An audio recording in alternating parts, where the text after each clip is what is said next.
வழக்கம் போல் இன்றைக்கி பழைய எறும்பு கடை பார்க்க போயிருந்தேன். அங்கே பார்த்தீங்கன்னா நமக்கு இந்த மாதிரி ஒரு டிவைஸ் மாட்டுச்சு. இந்த பெரிய பெரிய ஆஃபீஸு அதுக்கப்புறம் வீட்டிலலாம் இந்த மாதிரி ஒய்ஃபை ரவுட்டர் வச்சுருப்பாங்களே, இதில் வந்து நம்ம ஃபோனையோ இல்லை லேப்டாப்பையோ ஒய்ஃபைல கனெக்ட் பண்ணால் செம ஸ்பீட் நெட்டெலாம் கிடைக்கும். மாதம் மாதம் இதுக்கு ரீசார்ஜ் பண்ணிகிட்டு இருப்பானுங்க. ஸோ அந்த மாதிரி ஒரு ஒய்ஃபை ரவுட்டர் தான் இது. இதை நம்ம பார்க்கும்போது இந்த பாக்ஸ் மட்டும் தான் பார்த்துருப்போம், லைட்டெல்லாம் எரிஞ்சிக்கிட்டு இருக்கும். பட் இதுக்குள்ளே என்ன இருக்குது, திறந்து பார்த்தா எப்படிலாம் இருக்கும் அப்படின்னு நம்மள யாரும் பார்த்தது கிடையாது. பழைய இரும்பு கடையில் இந்த பொருளை பார்த்ததுக்கப்புறம் சரி இதை வாங்கிட்டு போய் கலட்டி உள்ளே என்ன இருக்குன்னு ஆராய்ச்சி பார்க்கலாம் அப்படின்னு ஒரு எண்ணம் தோணுச்சு. அதனால் இது காசு கொடுத்து வாங்கிட்டு வந்தேன். பழைய இரும்பு கடையில் இதோட ரேட்டு பார்த்தீங்கன்னா 20 ரூபாய்க்கு நம்ம கொடுத்தாங்க. இன்றைக்கி வாங்க உள்ளே என்னென்ன இருக்குன்னு ஆராய்ச்சி பார்ப்போம். இன்னைக்கு முடிவு பண்ணுறேன்டா, இந்த கைப்புள்ளையா அந்த கட்டதுறையான்னு எம்மா வண்டிய அமுக்குடா ஆரல. இந்த டிவைஸோட பேர் கூட எனக்கு சரியாக தெரில. நான் ரவுட்டர்னு சொல்கிறேன், அது கரெக்டாக தப்பான்னு தெரியல. இதோட ஒரிஜினல் நேம் என்ன அப்படின்னு உங்களுக்கு தெரிஞ்சால் கீழே கமெண்ட் பண்ணுங்கள். இதில் பார்த்தீங்கன்னா அந்த ஸ்டிக்கர் கூட கிளிக்காமல் இருக்குது. எதுக்கு இதை இரும்பு கடையில் போட்டாங்க அப்படின்னு எனக்கு இன்ன வரைக்கும் தோணலை. இதில் ஒரே ஒரு டேமேஜ் இப்போதைக்கு பார்க்கும்போது என்னென்னா, பின்னாடி வந்து ஒரு ஆண்டனா மாதிரி வச்சுருக்காங்களே, அது வந்து உடஞ்சி கிடக்குது, டேமேஜ் ஆகி கிடக்குது.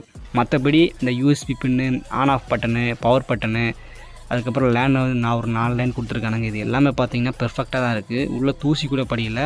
ஆக மொத்தத்தில் வெளியே சுற்றி முற்றி பார்க்குறப்போ அந்த ஆண்டனா மட்டும்தான் உடஞ்சிருக்கே தவிர மற்ற எதுவுமே ஃபால்ட்டு கிடையாது. நமக்கு உள்ளே கழட்டி பார்த்தா தான் உள்ளே என்னென்ன கொடுத்துருக்காங்கன்னு தெரியும். இதை கலட்டுறதுக்கு நம்ம ஏற்கனவே வாங்கி வச்சுருக்கிற நம்மளோட ஸ்க்ரூ ட்ரைவர் செட்டு எடுத்தாச்சு. இந்த ஸ்க்ரூ ட்ரைவர் செட்டில் பார்த்தீங்கன்னா 30க்கும் மேற்பட்ட நட்டை கலட்டுறதுக்கான ஸ்க்ரூ ட்ரைவர் கொடுத்துருப்பாங்க.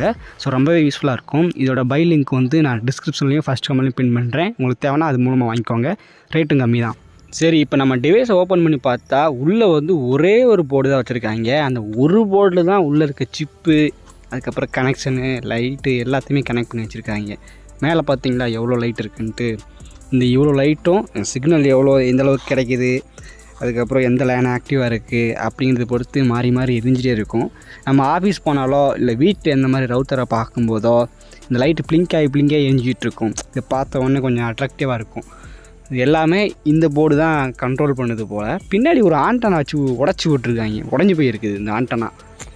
இந்த ஆண்டனாவெல்லாம் பார்க்கும்போது உள்ளே என்னடா இருக்குது இந்த ஆண்டனாக்குள்ளே, இது மூலமாக எப்படி இது வந்து நிறைய இதை கனெக்ட் பண்ணுது, வயர்லெஸ்ஸாக கனெக்ட் பண்ணுது, அதுக்கப்புறம் இந்த ஏரியல் அப்படி இப்படின்னு கூட வச்சுருப்பாங்க. ஸோ இந்த ஆண்டனாலாம் எப்படி ஒர்க் ஆகுது, இந்த ஆண்டனாலாம் ஒரே ஒரு வயர் தான் உள்ளே போகுது. இப்போ அந்த ஆண்டனாக்குள்ளே என்ன இருக்கும் அப்படின்னு பார்க்கணுன்னு ரொம்ப நாளாக ஆசையாக இருந்துச்சு. சரின்ட்டு இப்போ அந்த ஆண்டனா மட்டும் தனியாக கலட்டலான்னு அதை கழட்டிட்டு என்ன இன்னைக்கு ரொம்ப ஜாம் ஆகுது. இந்த ஆண்டனாவோட வயரை வந்து கழட்ட முடியல. அதனால் கத்திரிக்கோலை வச்சு கட் பண்ணி அந்த ஆண்டனாவை மட்டும் தனியாக கலத்தி எடிட்டோம். இது வந்து பார்த்தீங்கன்னா எப்படியோ தூக்கி போட்டதில் அந்த ஆண்டனா உடஞ்சிருக்கும் போல். அதனால் அந்த உடஞ்ச பகுதியை தூக்கி போட்டு இப்போ அந்த ஃபுல் ஆண்டனா இப்போ நம்ம கையில் இருக்குது. இப்போ இதுக்குள்ளே தான் ஏதோ வச்சுருக்காங்க. அது என்ன பொருள்னு தெரியல, அது எப்படி ஒர்க் ஆகணும்னு தெரியல. ஸோ அதை கலட்டுறதுக்கு வழி இல்லை. அதனால் அதையும் உடைக்கிறதுக்கு ட்ரை பண்ணேன். ஆனால் உடைக்க முடியல, அந்தளவுக்கு டைட்டாக கொடுத்துருக்காங்க. அதுக்கப்புறம் என்ன பண்ணேன், கொஞ்சம் வளைச்சி பார்த்தேன். உள்ளே இருக்கிற அந்த பொருள் மட்டும் அப்படியே வெளியே வந்துருச்சு. உள்ளே பார்த்தீங்கன்னா ஒரு அலுமினியம் கம்பி மாதிரி வச்சுருக்காங்க. அதுக்கப்புறம் மேலே ஒரு இது போகுது. ஸோ இவ்வளோ தான் உள்ளே இருந்துச்சு.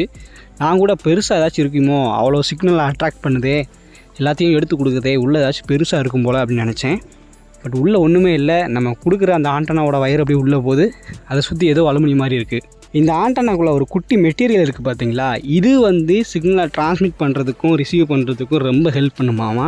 ஸோ அதனால தான் இந்த மெட்டீரியலை ஏரியலு அதுக்கப்புறம் டிஷ்லலாம் பார்த்தீங்கன்னா இது யூஸ் பண்ணியிருப்பாங்க. எல்லாம் டெக்னாலஜி.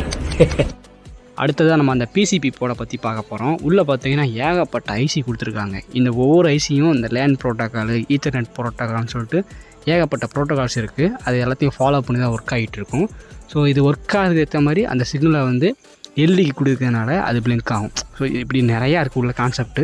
அதெல்லாம் ஓரங்கட்டி வச்சுட்டு நம்ம இரும்பு கடையிலேருந்து இதை வாங்கினோம். இதுலேருந்து நமக்கு என்ன யூஸ் இருக்குது அப்படின்னு பார்த்தோம்னா, இந்த சிப்போ உள்ளே இருக்கிற கனெக்ஷனோ எதுவுமே நமக்கு யூஸ் ஆகாது. இதில் என்ன யூஸ் ஆகும் அப்படின்னு பார்த்தீங்கன்னா, அந்த எல்இடி லைட் இருக்குல்ல, மஞ்சள் கலரில், பச்சை கலரில், சிவப்பு கலர்லன்ட்டு, அதை வேணால் நம்ம எடுத்து இந்த பேட்டரியில் கனெக்ட் பண்ணி சும்மா எரிய வச்சு பார்த்துக்கலாம். அவ்வளோதான் யூஸ் ஆகும். ஸோ அதர் தென் நம்ம இடக்குலேருந்து எடுத்தது இது ஒர்க் ஆகுமா, உள்ளே என்னென்ன இருக்கும் அப்படின்னு பார்க்குறது தான். ஸோ உள்ளே என்னென்ன இருக்குதுன்னு சொல்லி பார்த்தாச்சு. இப்போ வந்து இதில் வந்து பவர் கனெக்ஷனை கனெக்ட் பண்ணி பார்ப்போம். இது ஒர்க் ஆனாலும் நமக்கு யூஸ் ஆக போகிறது கிடையாது. மேபி யாராச்சும் கேட்டால் அவனுக்கு கொடுக்கலாம். ஸோ அதுக்கு முன்னாடி நம்ம கனெக்ட் பண்ணி பார்ப்போம் என்ன பிரச்சனை அப்படிங்கிறது. இந்த பாக்ஸில் இருந்து சர்க்யூட்டை மட்டும் தனியாக பிரித்து எடுத்துட்டேன். இப்போ பார்த்தீங்கன்னா உள்ளே இருக்க பார்ட்ஸ் எல்லாமே அப்படியே தெளிவாக தெரியும். அந்த லைட்டெல்லாம் பார்த்தீங்கன்னா இந்தளவுக்கு வளைச்சி வச்சுருக்காங்கிட்டு. சரி, ஓகே. இப்போ நம்மக்கிட்ட பார்த்தீங்கன்னா 20 வாட்டுக்கான ஒரு பவர் அடாப்டர் இருக்குது. ஸோ இது மூலமாக தான் நம்ம அந்த சர்க்யூட் கனெக்ஷனுக்கு பவர் கொடுக்க போகிறோம். நான் ஏன் இவ்வளோ தைரியமாக போர்டெல்லாம் வெளியே எடுத்து இதுக்கு பவர் கனெக்ஷன் கொடுக்கேன் அப்படின்னா, அந்த பவர் அடாப்டர்லேருந்து வர்றது 20 வாட்டு தான். அது வந்து கரண்ட் அடிக்கிறது எதுவும் செய்யாது, பெரிய பெரிய பாதிப்பு, அதாவது தீப்பிடிக்கிறது, வெடிக்கிறது அந்த மாதிரிலாம் பண்ணாது. ஸோ அதனால தான் நான் இவ்வளோ தைரியமாக கொடுக்குறேன். இதுவே டேரெக்டாக கரண்ட்டில் மாட்டுற டிவைஸாக இருந்துச்சுன்னா நான் இதை பண்ண மாட்டேன். அந்த அடாப்டரை மாட்டி சுவிட்சை போட்டதுக்கப்புறம் இதில் பார்த்தீங்களா லைட்டெல்லாம் பக்காவே எரியுது. ஆக மொத்தத்தில் இந்த டிவைஸ் பார்த்திங்கன்னா நல்லாவே ஒர்க் ஆகுது. உள்ளே வந்து இந்த பவர் ஆன் பட்டனுக்கான லைட்டு, அதுக்கப்புறம் உள்ள ஒவ்வொரு செட்டிங்ஸுக்கும் ஒரு லைட் எரியும், அது போல் வரிசை நமக்கு எரிஞ்சிட்டு இருந்துச்சு. ஆக மொத்தத்தில் போர்டில் எந்த பிரச்சனையும் கிடையாது. உள்ளே வந்து தூசி படிஞ்சிருக்கு போல், அதுக்கப்புறம் அந்த ஆண்டனா உடஞ்சி போச்சு. ஸோ இந்த பிரச்சனைக்காக தான் இது வெளியே தூக்கி போட்டிருக்காங்க போல். அதையும் மீறி பிஎஸ்என்எல், இது வந்து ரவுட்டர் வந்து பிஎஸ்என்எல் பிராண்டோடது, அது எந்த அளவுக்கு ஸ்பீடாக இருக்கும், சர்வீஸ்லாம் எப்படி இருக்கும் அப்படிங்கிறது எனக்கு தெரியல. மேபி ஜியோ, ஏர்டெல் இதெல்லாம் வந்ததுக்கப்புறம் அதை தூக்கி போட்டிருக்கலாம். பாக்ஸ்லாம் நமக்கு புதுசாக தான் இருக்குது, ஏன் இதை தூக்கி போட்டாங்கன்னு தெரியல. ஓகே, எனிவே நம்ம பழைய இரும்பு கடையில் எடுத்த இந்த டிவைஸ் வந்து நல்லாவே ஒர்க் ஆகுது. இதை வச்சு எனக்கு எந்த யூஸுமே கிடையாது, ஏன்னா எங்கள் வீட்டில் வந்து பிஎஸ்என்எல் கனெக்ஷன் இல்லை. ஸோ உங்ககிட்ட பிஎஸ்என்எல் கனெக்ஷன் இருக்குது, உங்களுக்கு இந்த பாக்ஸ் தேவைப்படுது அப்படின்னா நீங்கள் ஃப்ரீயாகவே வாங்கிக்கலாம். ஸோ நம்மளோட சேனலோட பயோவில் வந்து என்னோடய நம்பர், அதுக்கப்புறம் மெயில் ஐடி கொடுத்துருப்பேன். உங்களுக்கு தேவைன்னா அதை கான்டாக்ட் பண்ணி இதை வாங்கிக்கோங்க. ஆனால் நம்மளோட டார்கெட் இதுக்குள்ளே என்ன இருக்குது அப்படின்னு ஆராய்ச்சி பண்ணி பார்க்குறதுக்கு தான் நம்ம பழைய இரும்பு கடையிலேருந்து இது வாங்கினோம். உள்ளே வந்து பெருசாக நமக்கு யூஸ் ஆகிற மாதிரி ஸ்பீக்கரோ, காந்தமோ, இல்லை வந்து இந்த பேட்ரி எதுவுமே இல்லை. ஜஸ்ட்டு ஒரு போர்டில் கொடுத்து எல்லாத்தையும் முடிச்சிட்டாங்க. இவ்வளோ தான் அந்த டிவைஸ்குள்ளே இருக்குது. ஸோ அவ்வளோதான்.